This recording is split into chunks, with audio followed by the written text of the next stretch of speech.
Now, the smallest of the blood vessels are the capillaries, and I've just sketched out a network of capillaries here.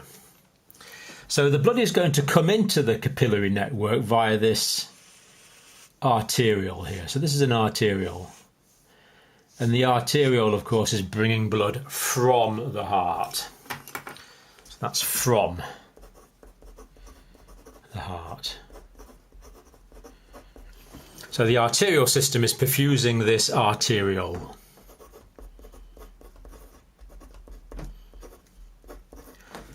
We have an arteriole. Now, this larger arteriole is going to give rise to smaller arterioles. And this smaller arteriole here, this vessel here, is a metarteriole.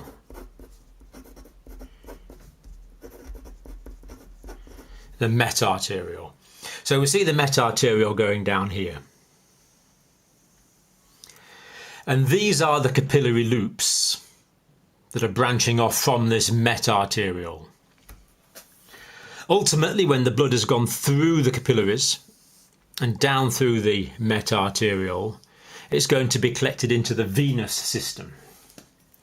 So what we have here is one of the small veins. This is a venule.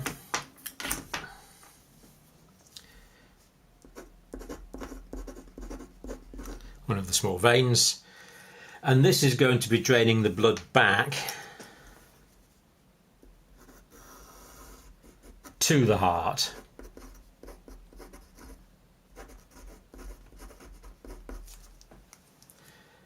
So that is the direction of blood flow.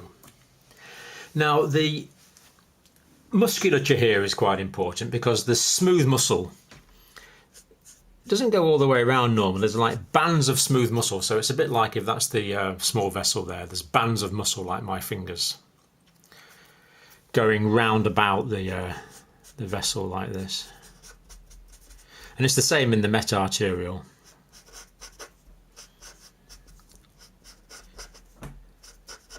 There's bands of muscle.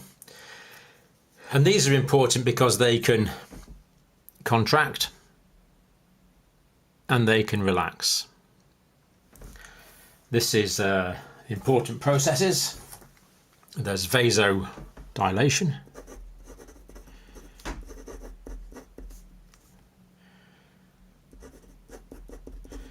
Vasoconstriction.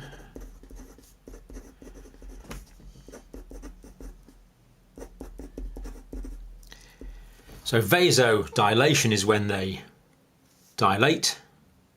Vasoconstriction, the muscles will contract and the vessels will therefore get smaller as they close the vessels off.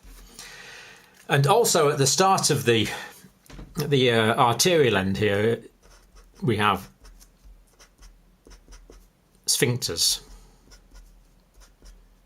regulating the passage of blood. Again, these sphincters can constrict or dilate. And because these sphincters are before the capillaries, they're called precapillary sphincters.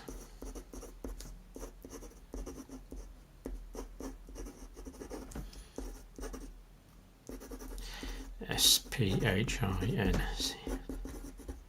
Precapillary sphincters.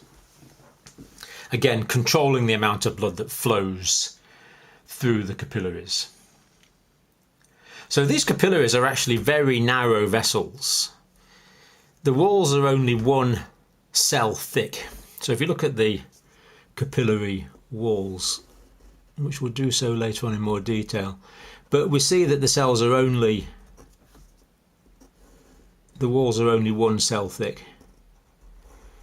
So here we have the individual vascular endothelial cells that make up the wall of the capillary. We notice that they all have their own individual nucleus.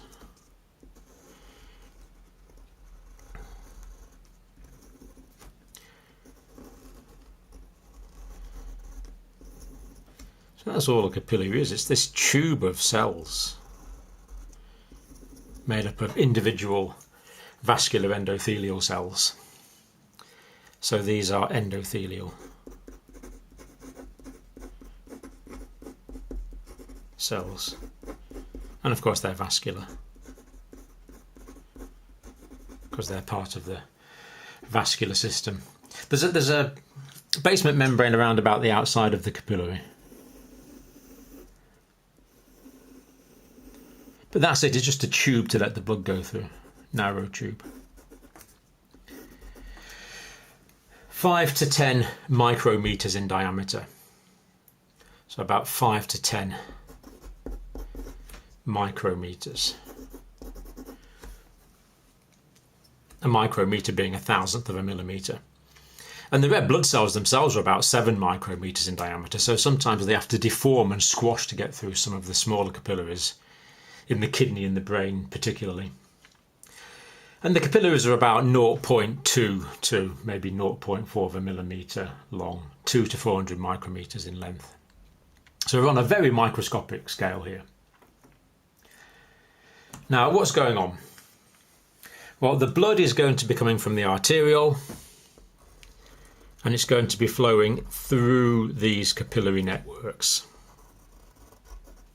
So there's blood flowing through these capillary networks, round about the loops, round about the capillary loops.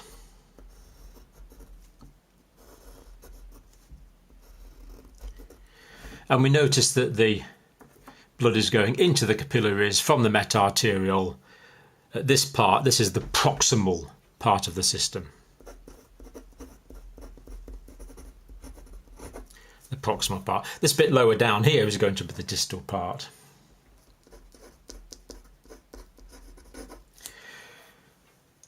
Proximal is closer, distal is more distant. So the blood is going to be flowing through here. And of course, these capillaries are going to be in very close contact with the tissue cells of whatever tissue we are in. Could be a muscle tissue, could be brain tissue. But here's all the cells. So the capillaries are in close contact with all the tissue cells, because the only way the tissue cells are going to get oxygenated, and the only way they're going to get a food supply, and the only way they're going to get rid of the waste products, is by exchange between the cells and the capillaries. So there's a collection of these capillary beds. As the blood goes through, it's going to be progressively deoxygenated.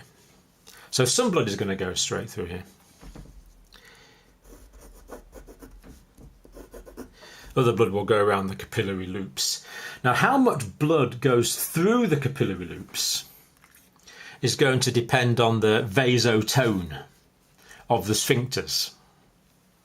So if the sphincters, the precapillary sphincters are relaxed, they're dilated, then more blood will get into the capillaries, increasing the perfusion of the tissue.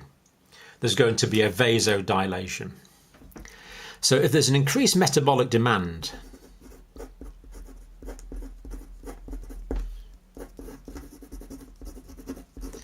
now what we mean by that is, let's suppose these are the capillaries in a muscle, and if there's an increased metabolic demand, the muscle is exercising.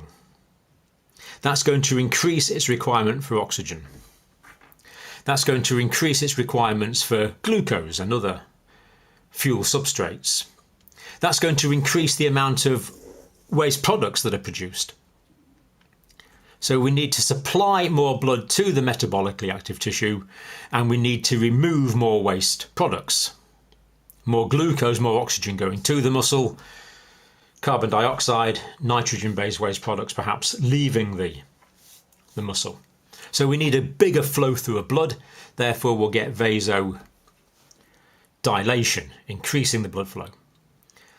But if we're not doing very much, if there's a reduced metabolic demand, if there's not as much going on, then we don't need as much blood going to that particular tissue, and there'll be a relative vasoconstriction, there'll be a constriction of the precapillary sphincters, greatly reducing the flow of blood through that tissue. That means the blood will go from the arteriole pretty well straight down to the venule without going through, without necessarily perfusing the capillaries. But this blood's going to be going through here anyway, and it's going to return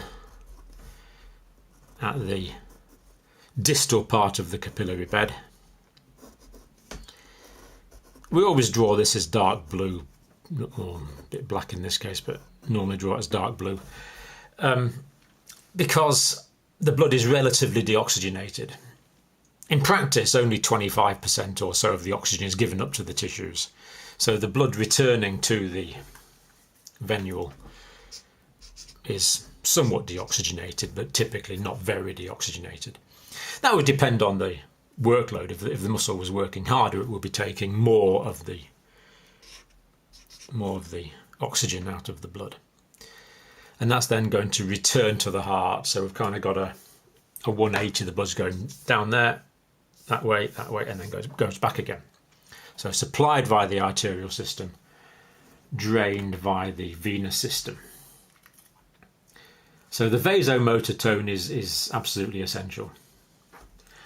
Now actually these cells will release substances such as nitrous oxide, nitric oxide.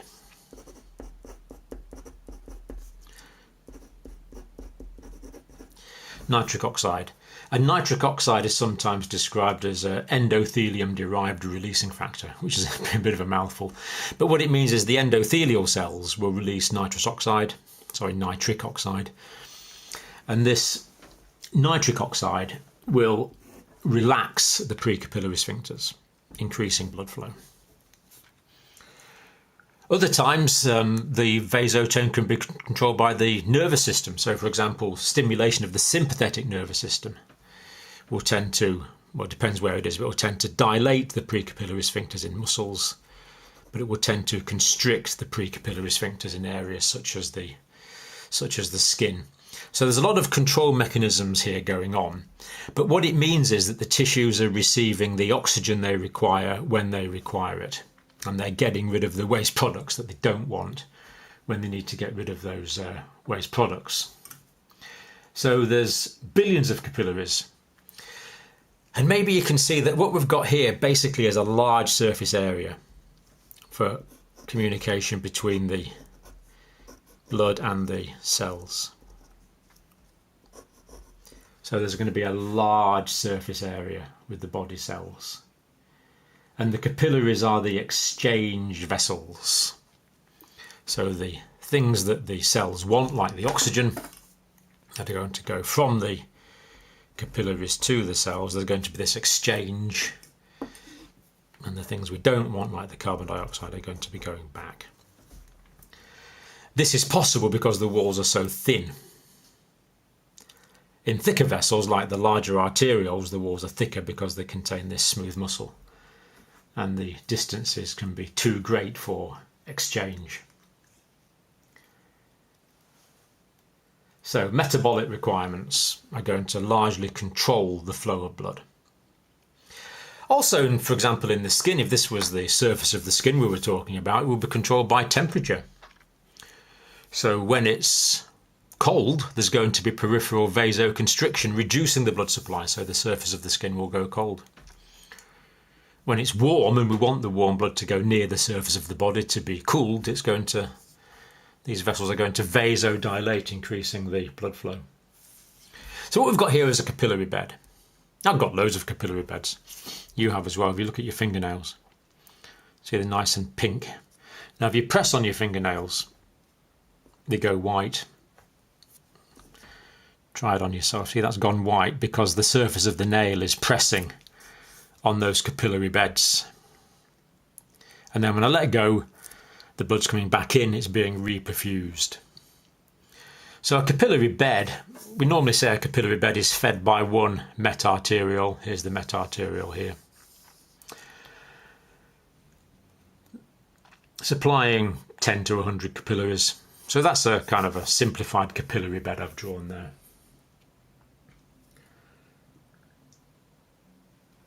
So metabolically active tissues like the brain, the muscles, the kidneys, the liver will have lots of capillary beds. They'll be very well perfused. And when there's a metabolic demand, large amounts of blood can go to those tissues. Other tissues like adipose tissue and tendons and ligaments have less capillaries in them. So tendons and ligaments, for example, because they don't have the capillaries, that's why they take so long to heal, because healing is dependent on blood supply. And there's no capillaries in the cornea at the front of the eye because it's clear, or the lens of the eye. That's why it's clear, because there's no blood going through it. They're fed by tissue fluids. So of course we have the interstitial spaces here between the cells and the capillaries, containing the tissue fluid. The interstitial space. So this actually shows the way that body fluids are compartmentalised quite nicely as well, actually. We have the intravascular fluid, the interstitial fluid, then inside the cells the intracellular fluid. But I think we can see the blood flow here. That's the main thing I wanted to get across in this clip. Blood coming from the arterioles into the metarteriole, going through this complicated, interconnected, tubular network of capillaries, draining into the vein, going back to the heart in the venous system. But this crucial exchange through the large surface area, which is facilitated by the capillary network, supplying all the tissues of the body with their nutrients and oxygen and taking the waste products away. In fact, really, the whole reason you've got lungs and a heart is to get the blood here, because it's looking after the tissues of the body. So the capillaries are actually the reason we have a heart, the reason we have the large arteries, the reason we have the large veins, the reason we have the lungs. It's all to get the nutrients and the oxygen and the requirements to these cells so they can carry out essential life-giving physiological processes, which is in fact that which gives rise to life itself.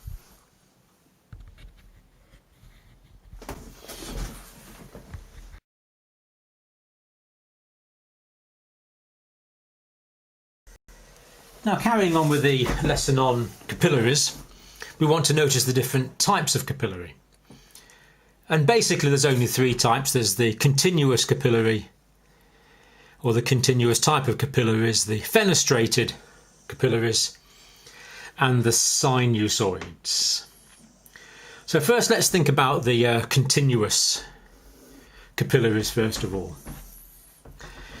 Now, the capillaries are forming these microscopic tubules. So here's a microscopic tubule, and we notice it's formed by two endothelial cells. These vascular endothelial cells.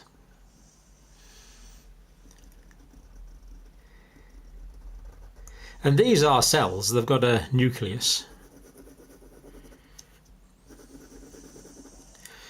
Cytoplasm.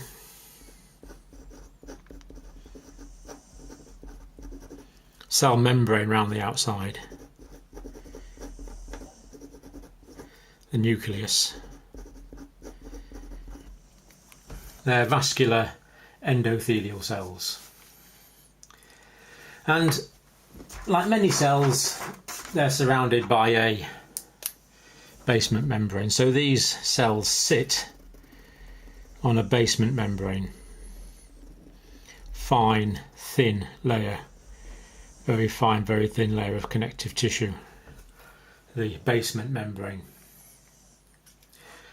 And of course the gap in the middle here is the lumen.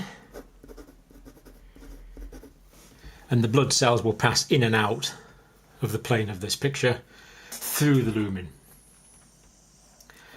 So these cells are vascular endothelial cells. They are vascular cells. And we notice that there's small gaps here between the two cells. Now these are often very fine gaps, and these are called the intercellular clefts. So this is the intercellular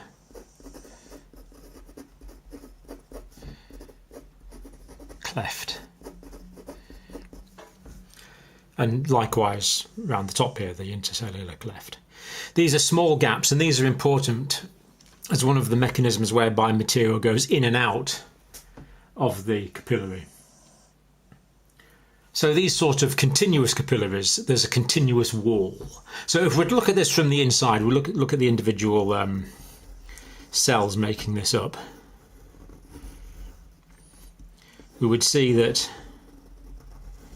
these are the individual endothelial cells, as might be viewed from the inside of a capillary with their nucleus.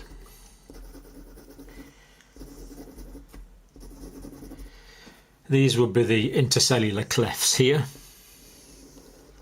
between the cells. Intercellular clefts there. And also we notice these cells are flat in shape, that's called squamous. They're not columnar, they're not cuboidal, they're squamous vascular endothelial cells. So we've mentioned lungs, muscles, skeletal muscles and smooth muscle will all have these sort of continuous capillaries. They're found in connective tissue and they're also found in the brain. But in the brain it's particularly interesting because this was a capillary in the brain, like this. The cells are pretty well touching. Well, they are touching. They're called tight junctions. So if that was a capillary in the brain, there's a tight junction there. And this greatly limits what can go in and out of the, well, between the blood and the tissues in the brain. Because of course outside here we're going to have the tissue cells. Brain cells, for example. I know they're not that shape. But these tight junctions form what's called the blood-brain barrier.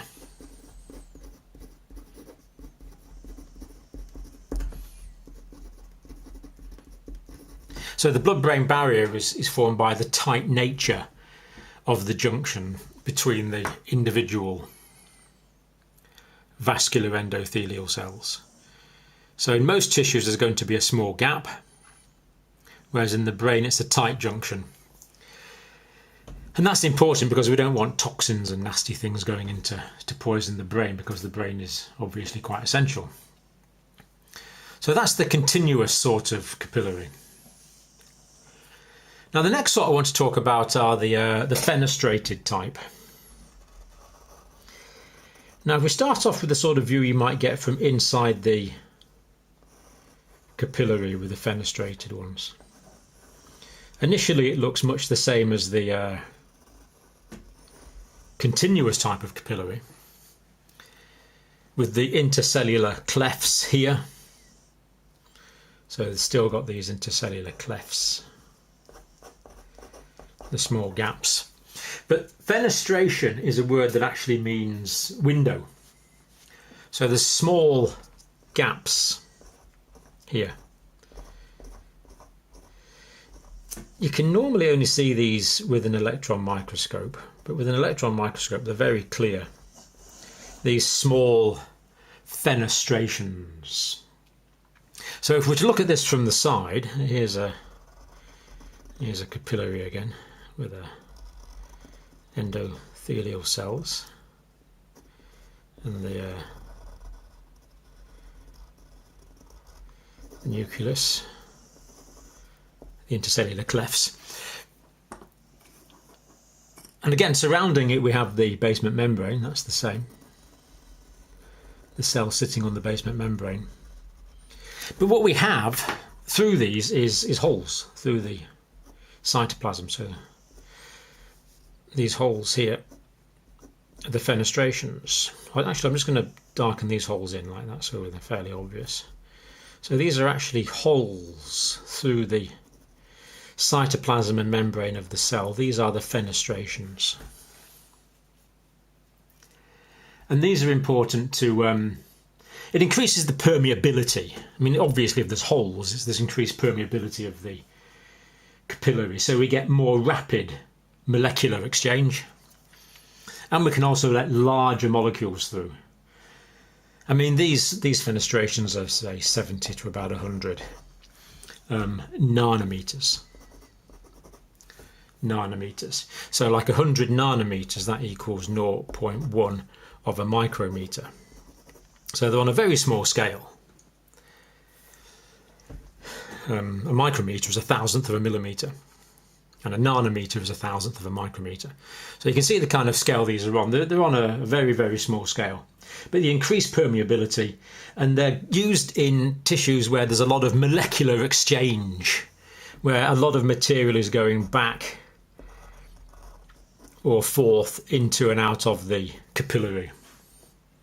So the kidneys, for example, the choroid plexus, where the cerebrospinal fluid is formed, the villi, where we've got a large bulk of molecules to absorb from the products of digestion, or endocrine glands, where we want increased permeability, allowing larger molecules and indeed allowing a larger flow of molecules between the blood and the surrounding tissue fluid. Because always remember that here we have the tissues. These are the tissues of the body.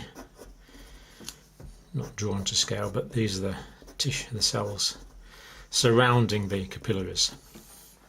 So the fenestrations will allow more material to go from the cells into the tissue fluid, from the tissue fluid into the blood, and from the blood into the tissue fluid and into the cells. Greater bulk of exchange. Now the third type of the sinus, just make sure again, I'm getting these mixed up. So this is the these are the fenestrated ones here.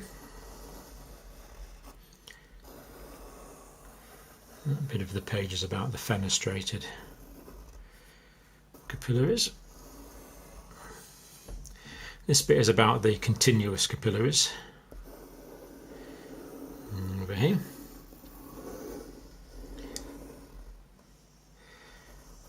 Yeah, they're continuous. And the sinusoids are the other type. Now the sinusoids have large fenestrations and large intercellular clefts. So again, if we're looking from inside out at this, we'd see the cells here, but we'd see very large gaps. So the intercellular cleft here is very large intercellular cleft. And also within the cells themselves would see, there's nucleus of course, but within the cells themselves would see large, what are essentially large fenestrations. Sometimes these are called discontinuous capillaries because it's almost as if the wall is discontinuous. And if we looked at it from the side, we would see that there's large gaps in the cellular structure.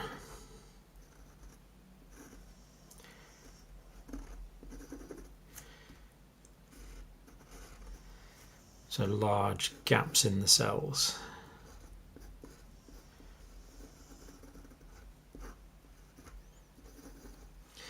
Large intercellular clefts here.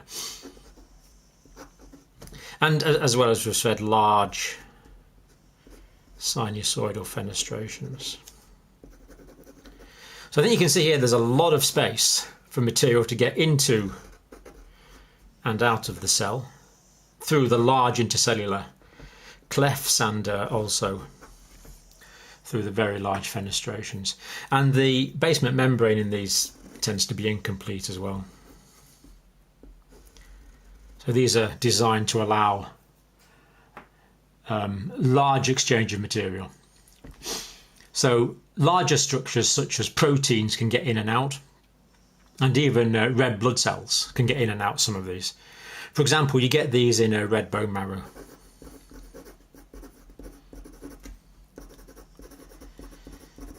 So the newly formed red blood cells can actually squeeze out of here to get from the red bone marrow into the circulation, the new erythrocytes. The place that's famous for this sort of capillary, of course, is the liver, where we need a large bulk of material going from the liver sinusoids, the liver capillaries, to the liver cells, where the material can be processed and then returned to the blood. So red bone marrow and liver are the main sites for these. There's also some in the anterior pituitary and parathyroid gland. So large bulk of material getting in and out. Also in the liver, of course, that allows a lot of tissue fluid to form. So the liver produces a lot of lymphatic fluid. So this one is the sinusoids.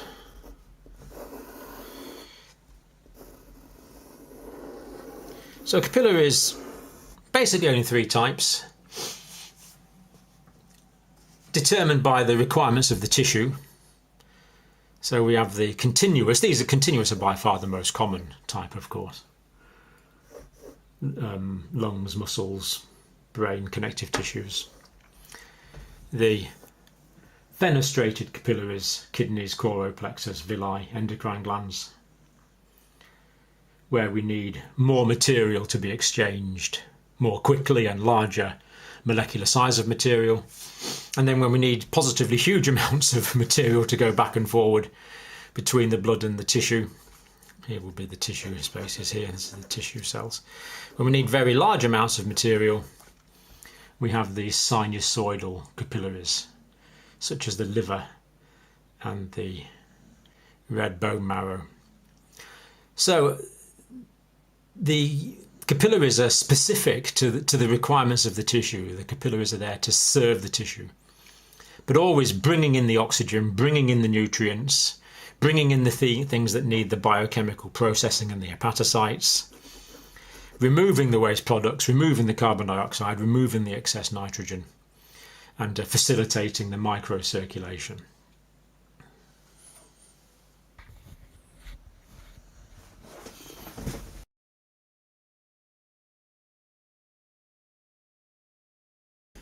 Capillaries are the site for interchange of material between the blood and the tissues.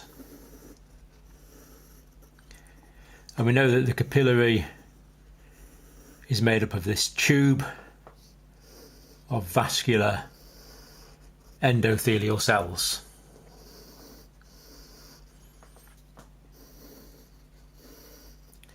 Now there is a little bit of exchange between the blood and tissue fluids in the venules, not that much. In the arterioles the walls are too thick. So here we have our vascular endothelial cells,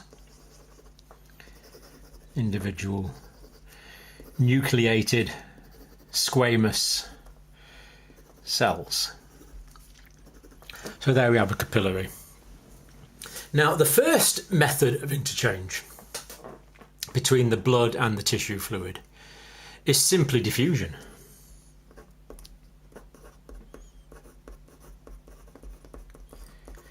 Diffusion, you might remember, is the tendency for substances to intermingle until their concentrations become equal throughout. And diffusion will take place down a concentration gradient. So here, if we have a substance at relatively high concentration, that will diffuse down the concentration gradient to areas of lower concentration of that particular substance. So for example, in the capillaries we have the red cells, the erythrocytes, these biconcave discs, and they're darker on the outside because they're thicker on the outside. And of course these are carrying oxygen. And here we have a tissue cell which has been happily using up oxygen.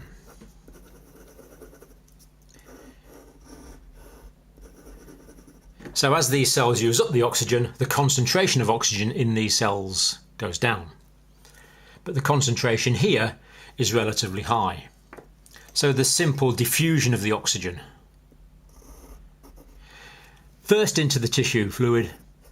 As remember, this whole area is surrounded by tissue fluid. All round about the cells we have the tissue fluid. The interstitial fluid surrounding the cells. So the oxygen diffuses first into the interstitial fluid, then into the cell. And in the cell, of course, it can be used by the mitochondria to generate the energy. And in the same way, carbon dioxide is going to build up, because as the cell metabolizes, it's going to increase the amount of carbon dioxide. So the amount of carbon dioxide in the cell is going to build up. But as the blood here has come from the lungs, this is blood in the systemic circulation, it's been through the left side of the heart, then the amount of carbon dioxide here is going to be low, but the amount of carbon dioxide in the cells is going to be high. So now the diffusion gradient is in that direction. It's diffusing from areas of high carbon dioxide concentration, firstly into the interstitial fluid, and then into the blood, where the levels of carbon dioxide are lower. And this is happening all the time. So the cells are constantly using up oxygen. The cells are constantly producing carbon dioxide. But the blood is constantly arriving high in oxygen and low in carbon dioxide. So the dynamic nature of the circulation is why the diffusion gradient is maintained. This, of course, is why you run into problems pretty quickly if you don't have circulation to an area, because the cells won't get the oxygen, they won't get rid of their waste products. Now that's simple diffusion. Now oxygen, carbon dioxide, hormones, glucose, amino acids, waste nitrogen can go in and out of the capillaries by simple diffusion. Now we know that there's these intercellular clefts between the individual cells. So some diffusion will take place through these intercellular clefts. That's going to make it a little bit easier for substances to get in and out. And also in some tissues you might remember that cells have fenestrations. These are holes through the cell. And if there's holes through the cell, these fenestrations, that will also make it easier for substances to diffuse in and out of the blood, between the blood and the interstitial fluid. Now the path that things take is somewhat determined by the solubility of the substances. So you probably know that there's water-soluble substances and there's fat-soluble substances. So water-soluble substances such as glucose, amino acids, water-soluble hormones could be included in this, such as thyroid stimulating hormone or follicular stimulating hormone or luteinizing hormone. They're water-soluble hormones. They travel in solution in the plasma. Also the water-soluble vitamins, the vitamins B and C, would also fall into this category. The water-soluble substances cannot diffuse through the cell membranes. Now the reason for this is that the cell membranes that surround the cells, you might remember this, the cell membranes, each cell is surrounded by an individual cell membrane, and these cell membranes are made of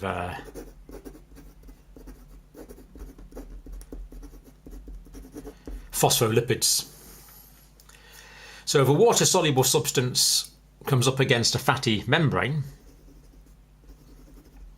it's not going to be able to diffuse into that membrane. This is very important in pharmacology as well as physiology. So the water-soluble substances, glucose, amino acids, hormones, water-soluble vitamins, can't diffuse directly through the cell. And because they can't diffuse directly through the cell, that means they've got to diffuse through the intercellular clefts, or if a cell has fenestrations, through the fenestrations. because they're water soluble. They can't get through the fatty cell membrane. But other substances are fat soluble. So oxygen and carbon dioxide are such small molecules, they are fat soluble. So they can actually, when an oxygen molecule comes to the edge here, it can just diffuse through the cell.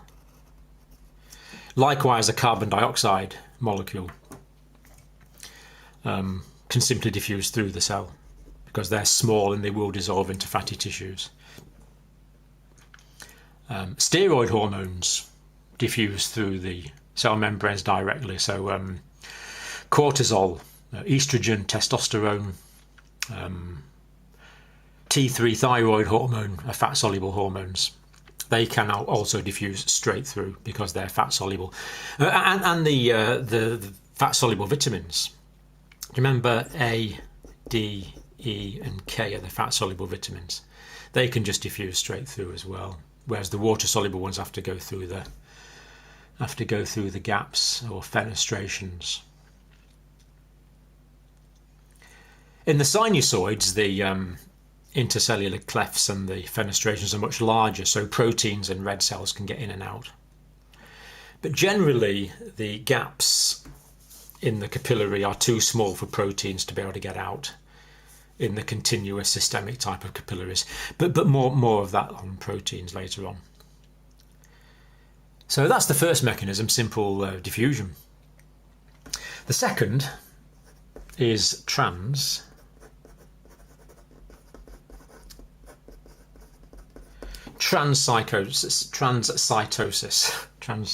Trans means across.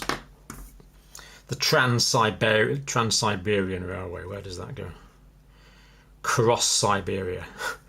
Trans means across. Cytosis, of course, is a suffix meaning to do with cells. So transcytosis means across the cells. And this is a special process called pinocytosis. Now what happens here is, imagine this is the, let's do a blow-up version of one of these. Imagine we have the surface of the cell here. So here's the surface of the cell. Now what can happen is if there's, for example, large lipid molecules or insoluble molecules, a lot of insulin is actually taken into the cell via this mechanism. Although insulin is water soluble, it can diffuse as well. But larger molecules that need to go through the cell. So what happens is the larger molecules arrive on one side of the cell membrane. Doesn't matter which it is. This can be from the blood to the tissue fluids, or it can be from the tissue fluid into the blood. And what happens is the cell forms a little indentation like this in the membrane, and the material is kind of swallowed up, as it were, by the cell. This is called a pinocytic vesicle.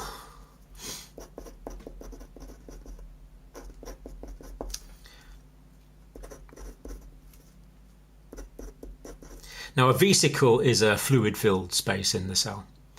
Pinocytosis, pino actually means to do with drinking. So pinocytosis literally means cell drinking. So then what we end up with is this vesicle containing the molecules that want to be transported, and now inside the cell, like this. And they will simply just move across the cell like this. It will move to the other side. And then once at the other side, you'll get the reverse process here, where the vesicle will merge with the other membrane, allowing the material to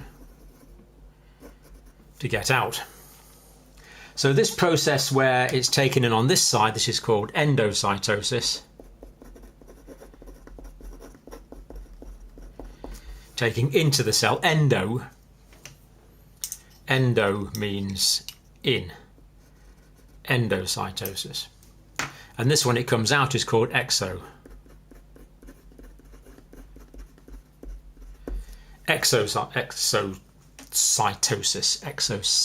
Exo, of course, as in exit. So the pinocytic vesicle is formed via endocytosis.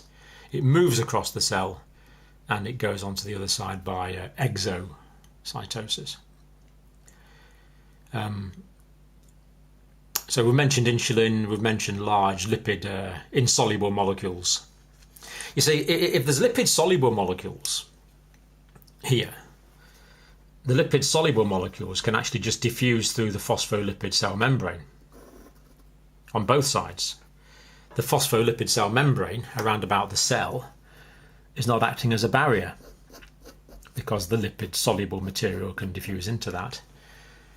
But the lipid insoluble material, the things that won't dissolve into lipids, can't get through that way, so that's when the pinocytosis is used.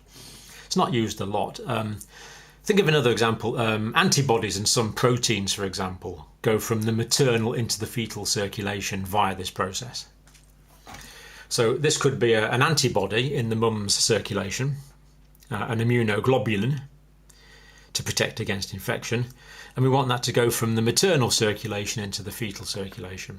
And that's important because if the baby is not born with her maternal antibodies, they don't have the passive immunity, and babies would probably all die with infection within a few days of being born if it wasn't for this process, because babies have to be born with mother's antibodies. They might only stay in the circulation for a few months, but that gives baby time to make their own active immunity. So I think it's fair to say without this process, taking antibodies from the maternal to the fetal circulation, none of us would be here. So large lipid insoluble molecules and antibodies in some proteins. So that was the first process, was diffusion. The second was transcytosis. The third is called bulk flow. Now, bulk flow is necessary to control the movement of ions,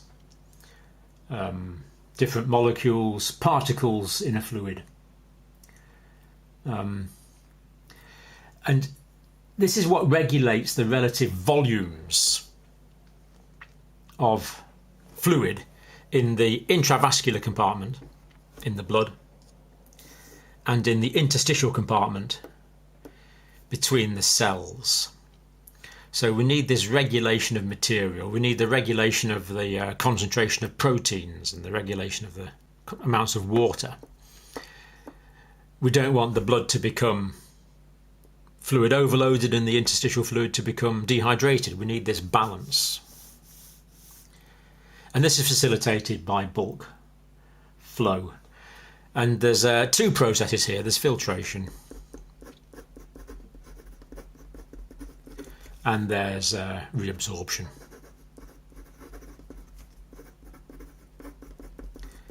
These are the processes. And these are controlled, facilitated by two factors. One is two main factors. Hydrostatic pressures and osmotic pressures. So, for example, at the arterial end of the capillary, when blood's coming in, the hydrostatic pressure in the capillary is going to be relatively high, and that's going to tend to force water out into the interstitial spaces, giving rise to the formation of the interstitial fluid. But we don't want the fluid, don't want the tissues to become too soggy. That would be edema, wouldn't it? So what you also have in the blood are the large plasma proteins. These will exert an osmotic effect. And then when the hydrostatic pressure, when the blood pressure is lower at the venous end of the capillary, because the blood's going to exit. Blood's going to exit via the venous end of the capillary. So this is the arterial end of the capillary with the blood going in, flowing through, exiting via the venous end of the capillary. Here, the osmotic pressure is going to be greater than the hydrostatic pressure, so fluid's going to get sucked back in.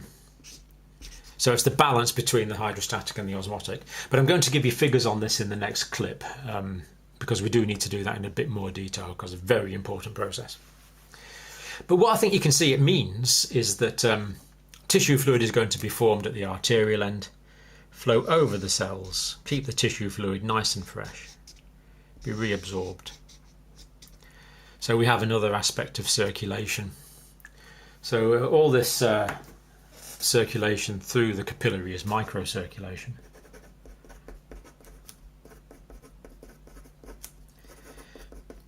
There's microcirculation of the blood, but also of the tissue fluid. Because it's going to be formed, flow over the cells and reabsorbed. So the microcirculation facilitated by the arrival of blood in the arteriole, the exiting of blood via the venule.